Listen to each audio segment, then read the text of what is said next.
নমস্কাৰ আপোনালোক সকলোকে পুনৰ স্বাগতম জনাইছো অন্য এটা ভিডিঅ'লে মই ডক্টৰ পঞ্চানন পেগু আজিৰ ভিডিঅ'টিৰ বিষয়বস্তু হৈছে আফ্ৰিকান সোয়াইন ফিভাৰ নো ট্ৰিটমেন্ট নো ভ্যাকচিন অনলি বায়োসিকিউৰিটি বায়োসিকিউৰিটি বা জৈৱ সুৰক্ষাৰ বিষয়ে আপোনালোকে হয়তো জানে বা কেনেকৈ কি কৰিব লাগে সেই বিষয়ে অৱগত কিয়নো যোৱা বছৰ আফ্ৰিকান সোয়াইন ফিভাৰৰ কাৰণে বাৰুকৈয়ে বহুতো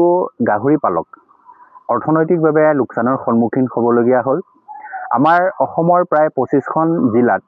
395টা এপিচেণ্টাৰত প্ৰায় 19,000 গাহৰি নিধন কৰা হ'ল আৰু প্ৰায় 7,331 আফ্ৰিকান সোয়াইন ফিভাৰৰ কাৰণে মৃত্যু মুখত পৰিব লগা হ'ল এইটো অফিচিয়েল ৰেকৰ্ড আনঅফিচিয়েলি বহুতো যিবিলাকে ৰিপৰ্ট কৰা নাই তাতকৈ অধিক হ'ব গতিকে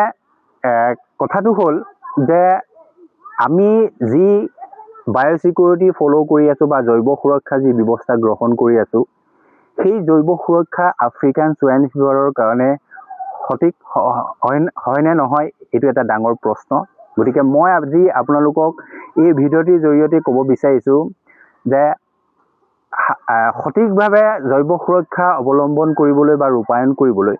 আপোনাৰ আফ্ৰিকান সোয়াইন ফিভাৰৰ কাৰণে বিশেষকৈ আপোনালোকে কিদৰে আগবাঢ়িব লাগিব বা কোনকিটা কথাত আপোনালোকে মন দিব লাগিব সেই বিষয়ে মই আজি বিতংভাৱে আপোনালোকক এই ভিডিঅ'টিৰ জৰিয়তে ক'ম গতিকে আপোনালোকে ভিডিঅ'টি এখলৈ চাব আৰু যদি কোনোবা মোৰ ভিডিঅ' নতুনকৈ চাবলৈ আৰম্ভ কৰিছে পশুপালনৰ বিভিন্ন দিশৰ বিষয়ে জানিবলৈ আজি মোৰ ইউটিউব চেনেল DRP63 সাবস্ক্ৰাইব কৰিব আপোনালোকে জানে যে জৈৱ সুৰক্ষা মানে কি বা বায়োসিকিউৰিটি মানে কি বায়ো মানে হৈছে জীৱ আৰু সিকিউৰিটি মানে সুৰক্ষা এতিয়া প্ৰশ্ন হ'ল আমি কাৰ পৰা জীৱন ৰক্ষা কৰিম অৰ্থাৎ আমি গাহৰিটোক এই ক্ষেত্ৰত ASFৰ ক্ষেত্ৰত গাহৰিৰ কাৰণে শত্ৰুটো হৈছে আপোনাৰ আফ্ৰিকান সোয়াইন ফিভাৰ ভাইৰাছ সেই ভাইৰাছটোৰ পৰা আমি জীৱন সুৰক্ষা কৰিব লাগিব গাহৰিটোক আৰু যেহেতু আপোনালোকে জানে যে আফ্ৰিকান সোয়াইন ফিভাৰৰ কোনো ট্ৰিটমেন্ট নাই আৰু কোনো ভ্যাকচিন নাই গতিকে আমি যদি গাহৰি পালন কৰি স্বাৱলম্বী হ'ব বিচাৰো বা অৰ্থনৈতিকভাৱে লাভৱান হ'ব বিচাৰো তেতিয়াহ'লে এটাই উপায় হৈছে এই উপায়টো হৈছে জৈৱ সুৰক্ষা বা বায়োসিকিউৰিটি কিন্তু প্ৰশ্ন হ'ল আমি যিবিলাক জৈৱ সুৰক্ষাৰ কাৰণে ব্যৱস্থা গ্ৰহণ কৰি আছো বা আপোনালোকে যি ব্যৱস্থা গ্ৰহণ কৰি আছে সেই ব্যৱস্থা আফ্ৰিকান সোয়াইন ফিভাৰৰ কাৰণে উপযোগী হয় নে নহয় বা উচিত নহয় হয় নে নহয় ই এটা ডাঙৰ প্ৰশ্ন সাধাৰণভাৱে ক'বলৈ গ'লে যেতিয়া আমি এটা শত্ৰুৰ পৰা ৰক্ষা কৰিম সুৰক্ষা প্ৰদান কৰিম প্ৰথমে জানিব লাগিব সেই শত্ৰুটোৰ বিষয়ে সেই শত্ৰুৰ তাৰ কেপাচিটি কিমান তাৰ ভয়াৱহতা কিমান কেনেকৈ আক্ৰমণ কৰে সেই সকলোখিনি কথা আমি জানিলেহে সেই শত্ৰুৰ পৰা আমি আমাৰ জীৱন ৰক্ষা কৰিব পাৰোঁ ঠিক তেনেদৰে আফ্ৰিকান সোয়াইন ফিভাৰৰ ক্ষেত্ৰত গাহৰিটোক আফ্ৰিকান সোয়াইন ফিভাৰ ভাইৰাছৰ পৰা বচাই ৰাখিবলৈ হ'লে আমি প্ৰথমে জানিব লাগিব আফ্ৰিকান সোয়াইন ফিভাৰৰ ভাইৰাছৰ বিষয়ে যদি আমি আফ্ৰিকান সোয়াইন ফিভাৰৰ ভাইৰাছৰ বিষয়ে নাজানো তেতিয়াহ'লে আমি সঠিকভাৱে যিটো জৈৱ সুৰক্ষাৰ ব্যৱস্থাপনা সেই ব্যৱস্থা আমি ৰূপায়ণ কৰিব নোৱাৰিম এতিয়া আপোনালোকে যদি আপোনাৰ গাহৰিটোক আফ্ৰিকান সোয়াইন ফিভাৰৰ পৰা ৰক্ষা কৰিব বিচাৰে তেতিয়াহ'লে প্ৰথমে কিছুমান কথা আপোনালোকে জানিব লাগিব সেই কথাখিনি প্ৰথম কথাটো হ'ল আপোনালোকে ভাইৰাছটোৰ আফ্ৰিকান সোয়াইন ফিভাৰ ভাইৰাছটোৰ বৈশিষ্ট্য বা কেৰেক্টাৰ কেনেকুৱা সেই কথাটো জানিব লাগিব 1 নম্বৰ 2 নম্বৰ এই ভাইৰাছৰ ভাইৰুলেন্সি বা তাৰ ভয়াৱহতা কিমান সেই সম্পৰ্কে আপোনাৰ জ্ঞাত হ'ব লাগিব 3 নম্বৰ সেই ভাইৰাছ কিদৰে সংক্ৰমিত হ'ব পাৰে বা কি প্ৰকাৰে আপোনাৰ ফাৰ্মলৈ আহিব পাৰে সেই সকলো আপোনাৰ জ্ঞান থাকিব লাগিব আৰু চতুৰ্থতে প্ৰথম জানিব লাগিব যে সেই ভাইৰাছটো আমি কিদৰে নাশ কৰিব পাৰোঁ বিনষ্ট কৰিব পাৰোঁ সেই জ্ঞানটো আপোনালোকৰ থাকিব লাগিব গতিকে মই সেই সকলোখিনি বিষয়বস্তু সামৰি পিনি আজি এই ভিডিঅ'টিত আপোনালোকৰ আগত আলোচনা কৰিবলৈ ওলাইছো প্ৰথমে জানো আহক আফ্ৰিকান সোয়াইন ফিভাৰ মানে কি আফ্ৰিকান সোয়াইন ফিভাৰ এটা চিকৰাৰ দ্বাৰা বিয়পা ভাইৰাছজনিত অতি সংক্ৰামক আৰু মৰাত্মক আৰু ৰক্তক্ষৰণজনিত এটা ভাইৰাছ বেমাৰ ই গাহৰিত হয় মানুহত নহয় আৰু সকলো ধৰণৰ গাহৰিৰ বা সকলো ধৰণৰ বয়সৰ গাহৰিতে এই বেমাৰটো হয় আৰু আফ্ৰিকান সোয়াইন ফিভাৰ ভাইৰাছটো এছপাৰ ভাইৰাছ নামৰ এটা ভাইৰাছৰ পৰা হয় আৰু এছফাৰ ভাইৰাছ হৈছে DNA virus, double stranded DNA virus, আৰু 20টাতকৈ অধিক জেনোটাইপ এই ভাইৰাছৰ পোৱা যায়। অৰ্থাৎ আপোনালোকে সহজ অৰ্থত বুজক যে 20টাতকৈ অধিক প্ৰকাৰৰ বেলেগ বেলেগ প্ৰকাৰৰ আপোনাৰ যিটো এছফাৰ ভাইৰাছ সেই এছফাৰ ভাইৰাছ পোৱা যায়। আৰু সেই ভাইৰাছবোৰে বিভিন্ন ধৰণে গাহৰিক আক্ৰমণ কৰিব পাৰে। অৰ্থাৎ আপোনালোকে কেতিয়াবা মন কৰিব, কেতিয়াবা একেটা গঁৰালতে কিছুমান গাহৰিৰ এই বেমাৰটো হয় আৰু কিছুমান গাহৰি এই বেমাৰ নহয়। আৰু কিছুমান গাহৰি দেখিব বেমাৰটো হ'ল কেইদিনমানৰ পিছত নিজে নিজে কেতিয়াবা ঠিক হৈছে বা কিছুমান মৰিছে। তেনেকুৱা ধৰণৰ আপোনালোকে চিমটম বা তেনেকুৱা ধৰণৰ পৰিস্থিতি আপোনালোকে দেখিবলৈ পোৱা যায়। কিন্তু সেইটো নহয় যে আপোনাৰ গাহৰি এটা গঁৰালত এটা হ'ল আনটো নহ'ল, আনটো বাচিলে, বা সেই গাহৰিটো আপোনাৰ আফ্ৰিকান সোৱাইন ফিভাৰ ভাইৰাছৰ পৰা মুক্ত হয়, সেই কথাটো নহয়। আফ্ৰিকান সোৱাইন ফিভাৰ ভাইৰাছটো এনভাইৰনমেণ্টৰ প্ৰতি অতি ৰেজিষ্টেঞ্চ। এনভাইৰনমেণ্টৰ pH 4ৰ পৰা 13ত ষ্টেবল হৈ থাকে। আপোনালোকে চিন্তা কৰক, pH 4 আৰু 13 সেই pHৰ ভিতৰত ষ্টেবল হৈ জীয়াই থাকিব পাৰে। প্ৰায় 15 সপ্তাহ শুকাই যোৱা তেজত সেই ভাইৰাছটো জীয়াই থাকিব পাৰে। আৰু যদি আমি এটা কাৰ্কাছটো ফ্ৰিজত ৰাখোঁ, তেতিয়াহ'লে ফ্ৰিজ কৰি থাকোঁ, তেতিয়াহ'লে 18 বছৰ পৰ্যন্ত সেই ভাইৰাছবিধ জীয়াই থাকিব পাৰে। আৰু 18 মাহ পৰ্যন্ত সেই ভাইৰাছটো যদি আমি 4 ডিগ্ৰী চেলচিয়াছত ৰাখোঁ, তেতিয়া 18 মাহ পৰ্যন্ত সেই ভাইৰাছবিধ জীয়াই থাকিব পাৰে। 1 মাহ পৰ্যন্ত আপোনাৰ লেতেৰা গঁৰালত সেই ভাইৰাছবিধ জীয়াই থাকিব পাৰে। আৰু 15 দিন পৰ্যন্ত আপোনাৰ পেচাব পায়খানাত এই ভাইৰাছবিধ জীয়াই থাকিব পাৰে। সেইকাৰণে এবাৰ যদি আপোনাৰ ফাৰ্মত আফ্ৰিকান সোৱাইন ফিভাৰ পজিটিভ ওলাইছে, এটাই উপায় হৈছে, সেইটো হৈছে কালিং বা বাকী যিবিলাক গাহৰি বাচি আছে সেই গাহৰিবিলাক মাৰি পেলোৱা বা কালিং কৰা বুলি কোৱা হয়। কিয়নো আপোনাক মই কৈ আছোঁ যে সেই ভাইৰাছবিধৰ যিটো ভয়াৱহতা, ভাইৰুলেঞ্চি, সেই ভাইৰাছবিধৰ ভাইৰুলেঞ্চি বা ভয়াৱহতা 3 প্ৰকাৰে আমি বিভক্ত কৰিব পাৰোঁ। প্ৰথমটো হৈছে হাইলি ভাইৰুলেণ্ট, আৰু দ্বিতীয়টো হৈছে মডাৰেটলি ভাইৰুলেণ্ট, আৰু তৃতীয় হৈছে ল' ভাইৰুলেণ্ট। হাইলি ভাইৰুলেণ্ট ভাইৰাছবিধৰ কি হয়, 10ৰ পৰা 100% আপোনাৰ গাহৰি মৃত্যুমুখত পৰে। আৰু মডাৰেটলি যিবিলাক ভাইৰুলেণ্ট, সেই ভাইৰুলেণ্টত কি হয়, কেতিয়াবা আপোনাৰ ৰিকভাৰ হয়, কিছুমান গাহৰি মৰি যায় আৰু কিছুমান গাহৰি বাচি যায়। আৰু ল' ভাইৰুলেঞ্চত কি হয়, তাত কোনো চিমটম নেদেখে, তাত অকল চিৰ' কনভাৰ্চন হয়। এতিয়া চিৰ' কনভাৰ্চন হৈছে যে সেই ভাইৰাছৰ প্ৰতি গাহৰিৰ গাত এটা অতি কম মাত্ৰাত এণ্টিবডি ফৰ্ম হয়, আৰু সেই গাহৰিটোৱে কেৰিয়াৰ হিচাপে আন এটা গাহৰিলৈ এই ভাইৰাছবিধ কঢ়িওৱাত কেৰিয়াৰ হিচাপে কাম কৰে। আৰু কিন্তু সেই গাহৰিটোত কোনো ধৰণৰ চিমটম দেখা পোৱা নাযায়। সেইকাৰণে আপোনালোকে মন কৰিব কেতিয়াবা যে আপোনালোকৰ গঁৰালত কিছুমানৰ গাহৰি হঠাৎ মৃত্যুমুখত পৰিছে,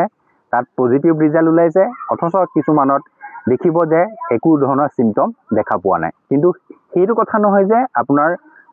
গাহৰি গঁৰালত বা গাহৰি ফাৰ্মত আফ্ৰিকান সোৱাইন ফিভাৰৰ দ্বাৰা মুক্ত। এতিয়া জানো আহক আফ্ৰিকান সোৱাইন ফিভাৰ ভাইৰাছটো কিদৰে বিয়পে, অৰ্থাৎ এটা গাহৰিৰ পৰা আন এটা গাহৰিলৈ বা এটা ফাৰ্মৰ পৰা আন এটা ফাৰ্মলৈ কেনেদৰে বিয়পে। আফ্ৰিকান সোৱাইন ফিভাৰ মই প্ৰথমে কৈছোঁ যে এই চিকৰাৰ দ্বাৰা বিয়পা এক ভাইৰাছজনিত অতি সংক্ৰামক, মৰাত্মক আৰু ৰক্তক্ষৰণজনিত ভাইৰাছ বেমাৰ। ইয়াত কি হয়, আপোনাৰ অৰ্নিথোধৰাছ নামৰ এটা চিকৰা পোৱা যায়। সেই চিকৰাটোৱে এটা গাহৰিৰ পৰা আন এটা গাহৰিলৈ বা সেই চিকৰাটোৰ পৰা গাহৰিটোলৈ এই বেমাৰটো বিয়পি যায়। এবাৰ সেই চিকৰাত ভাইৰাছবিধ সোমোৱাৰ পিছত 3 বছৰ পৰ্যন্ত সেই ভাইৰাছ চিকৰাৰ গাত থাকিব পাৰে। কিন্তু এইখিনিতে কথাটো হ'ল, যদি চিকৰাটো মৰি যায়, সেই ভাইৰাছবিধ নাইকিয়া হ'ব নেকি? যেতিয়া চিকৰাটোৰ জীয়াই থকা অৱস্থাত প্ৰজননৰ দ্বাৰা তাৰ নেক্সট জেনেৰেশ্যনলৈ সেই ভাইৰাছবিধ আপোনাৰ পাৰ কৰায়। অৰ্থাৎ যদি চিকৰাৰ গাত যিটো প্ৰথমে ভাইৰাছ আছিলে, সেই চিকৰাটো মৰি গ'লেও প্ৰজননৰ দ্বাৰা তাৰ নেক্সট জেনেৰেশ্যনলৈ সেই ভাইৰাছবিধ আহে, আৰু সেই চিকৰাত সেই ভাইৰাছবিধ 3 বছৰ পৰ্যন্ত জীয়াই থাকে। আফ্ৰিকান সোৱাইন ফিভাৰ ভাইৰাছ এটা বেমাৰী গাহৰিৰ পৰা আফ্ৰিকান সোৱাইন ফিভাৰৰ দ্বাৰা আক্ৰান্ত গাহৰিৰ পাচাব পায়খানা লেলাউটি বা নাকৰ যিবিলাক চিক্ৰেশ্যন সেই চিক্ৰেশ্যনৰ দ্বাৰা আন এটা গাহৰিলৈ বিয়পিব পাৰে আফ্ৰিকান সোৱাইন ফিভাৰৰ দ্বাৰা আক্ৰান্ত গাহৰিৰ মাংস যদি খাওঁ বা গাহৰি মাংস যদি আমি হেণ্ডেল কৰোঁ সেই গাহৰি মাংসৰ যোগেদি আফ্ৰিকান সোৱাইন ফিভাৰ ভাইৰাছটো আন এটা গাহৰিলৈ বা আন এখন ফাৰ্মলৈ বিয়পিব পাৰে তাত আফ্ৰিকান সোৱাইন ফিভাৰ ভাইৰাছটো গাহৰি ফাৰ্মত গঁৰালত কাম কৰা মানুহজন বা সেই কাম কৰা মানুহজনৰ কাপোৰ জোতা চেণ্ডেল বা অন্যান্য সামগ্ৰী ব্যৱহৃত সামগ্ৰীৰ দ্বাৰা সেই ভাইৰাছবিধ আন এটা গাহৰিলৈ বা আন এখন ফাৰ্মলৈ বিয়পিব পাৰে সেইকাৰণে আগতে কনচেপ্ট আছিল যে গাহৰি ফাৰ্মত সোমোৱাৰ আগত গা ধুব লাগে কিন্তু এতিয়া সোমোৱাৰ আগতো গা ধুব লাগিব আৰু ওলোৱাৰ পিছতো গা ধুব লাগিব যাতে সেই ভাইৰাছবিধ আপোনাৰ গাত বা আপুনি ফাৰ্মত কাম কৰি থকা মানুহজনৰ গাত আকৌ কঢ়িয়াই গাত লাগি নাহি সেই কাৰণে ওলাই যোৱাৰ আগতো বা ওলাই যোৱাৰ সোমোৱাৰ আগতো বা সোমোৱাৰ পিছতো গা ধুই ভালদৰে পৰিষ্কাৰ কৰি পিনি ওলাই আহিব লাগে আফ্ৰিকান সোৱাইন ফিভাৰ ভাইৰাছটো আপোনাৰ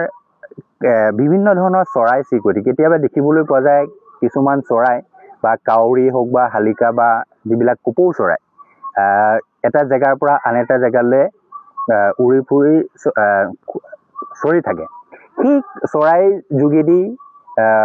আফ্ৰিকান সোৱাইন ফিভাৰ ভাইৰাছটো আন এখন ফাৰ্মলৈ বা আন এটা গাহৰিলৈ বিয়পিব পাৰে যোৱা বছৰ দেখিবলৈ পোৱা গৈছিল যে বা শুনিবলৈ পোৱা গৈছিল যে যিসকল গাহৰি ফাৰ্মত সিজোৱা দানা খুৱাইছে সেইসকলৰ গাহৰিত আফ্ৰিকান সোৱাইন ফিভাৰ ভাইৰাছটো দেখা নগ'ল আৰু যিসকলে কিনা দানা খুৱাইছে সেইসকলৰ ফাৰ্মত আফ্ৰিকান সোৱাইন ফিভাৰ ভাইৰাছটো দেখা পোৱা গ'ল ইয়াতে আপোনালোকে চিধাচিধিকৈ বুজিব পাৰে যে আফ্ৰিকান সোৱাইন ফিভাৰ ভাইৰাছটো দানা কঢ়িওৱা বাহনেৰে যোগেদি সেই ভাইৰাছটো আপোনালোকৰ ফাৰ্মলৈ বা আপোনালোকৰ গাহৰি ফাৰ্মলৈ বিয়পিব পাৰে গতিকে আপোনালোকে এতিয়া জানিলে যে আফ্ৰিকান সোৱাইন ফিভাৰ ভাইৰাছটো কিদৰে বিয়পে সেইকাৰণে আমি প্ৰতিটো খোজতে বা প্ৰতিটো ক্ষণতে সেইটো মন কৰিব লাগিব যে যাতে আপোনাৰ দ্বাৰা বা সেই মই যিখিনি কথা ক'লোঁ কেনেদৰে বিয়পে সেই সকলো যোগেদি যাতে ভাইৰাছটো বিয়পিব নোৱাৰে তাৰ কাৰণে প্ৰতি লক্ষ্য ৰাখিব লাগে আৰু তাৰ কাৰণে ব্যৱস্থা গ্ৰহণ কৰিব লাগে এতিয়া জানো আহক আফ্ৰিকান সোৱাইন ফিভাৰ ভাইৰাছটো কিদৰে বিনষ্ট কৰিব পাৰি বা নাশ কৰিব পাৰি যিহেতু মই আপোনালোকক কৈছিলোঁ যে আফ্ৰিকান সোৱাইন ফিভাৰ ভাইৰাছটো এনভাইৰনমেণ্টৰ প্ৰতি অতি ৰেজিষ্টেঞ্চ আৰু এনভাইৰনমেণ্টৰ pH 4ৰ পৰা 13লৈ ষ্টেবল হৈ থাকে অৰ্থাৎ ভাইৰাছটো যদি মাৰিব বিচাৰোঁ তেতিয়াহ'লে আমাৰ 14ৰ pH থকা এটা এনভাইৰনমেণ্ট লাগিব যিটো গাহৰি ফাৰ্মৰ কাৰণে ভাল নহয় বা আপোনাৰ 4ৰ পৰা তললৈ এটা pH থকা যিবিলাক কেমিকেল বা কিছুমান বস্তু আমি ব্যৱহাৰ কৰিব লাগিব সাধাৰণতে সচৰাচৰ ব্যৱহাৰ কৰি থকা আমাৰ যিবিলাক বীজাণুনাশক আছে সেই বীজাণুনাশকে আফ্ৰিকান সোৱাইন ফিভাৰ ভাইৰাছটো মাৰিব নোৱাৰে আফ্ৰিকান সোৱাইন ফিভাৰ যিবিলাক নন পোৰাছ ছাবষ্টেঞ্চ আছে অৰ্থাৎ নন পোৰাছ ছাবষ্টেঞ্চ মানে যিবিলাক বস্তুৰ মাজেদি পানী পাৰ হ'ব নোৱাৰে সেইবিলাক নন পোৰাছ ছাবষ্টেঞ্চ বুলি কোৱা হয় পকাই ফ্ল'ৰে হওক ৱালেই হওক বা যিকোনো সামগ্ৰী আছে সেই সামগ্ৰীবিলাক যদি আফ্ৰিকান সোৱাইন ফিভাৰৰ দ্বাৰা সংক্ৰমিত হয় সেই বস্তুবিলাকত ছাবষ্টেঞ্চবিলাকত আমি 1% ছডিয়াম হাইপ'ক্লৰাইড সলিউশ্যন বা কোৱাটাৰ্নাৰী এমনিয়াম কম্পাউণ্ড সেই কম্পাউণ্ডবিলাক ব্যৱহাৰ কৰি আমি আফ্ৰিকান সোৱাইন ফিভাৰ ভাইৰাছটো নাশ কৰিব পাৰোঁ যেনে আপোনাৰ কোৱাটাৰ্নাৰী এমনিয়াম কম্পাউণ্ড আপোনালোকে বজাৰত Q4 অল বুলি পাব সেইখিনি আপোনালোকে ব্যৱহাৰ কৰিব পাৰে আপোনালোকৰ ফাৰ্মত আফ্ৰিকান সোৱাইন ফিভাৰৰ বায়'ছিকিউৰিটি পাৰপাছত বা আফ্ৰিকান সোৱাইন ফিভাৰ ভাইৰাছটো নাশ কৰিবলৈ গতিকে আপোনালোকে কথাখিনি বুজি পালে নিশ্চয়কৈ মই যিখিনি কথা ক'লোঁ সেইদৰে আপোনালোকে যিকোনো বায়'ছিকিউৰিটি কৰাৰ আগতে আপোনালোকে সেই কথাত যিখিনি কথা ক'লোঁ সেইদৰে আগবাঢ়িব আশা কৰিছোঁ আপোনালোকে কথাখিনিৰ পৰা কিছুমান লাভৱান হ'ব আৰু যদি আপোনালোকে ভিডিঅ'টো উপযোগী বুলি ভাবে তেনেহ'লে বন্ধু গাহৰি পালকসকলৰ মাজত নিশ্চয়কৈ শ্বেয়াৰ কৰিব আৰু কোনোবা যদি মোৰ চেনেলটো নতুনকৈ চাবলৈ আৰম্ভ কৰিছে পশুপালনৰ বিভিন্ন দিশৰ বিষয়ে জানিবলৈ আজিয়ে মোৰ ইউটিউব চেনেল DRP63 ছাবস্ক্ৰাইব কৰিব ধন্যবাদ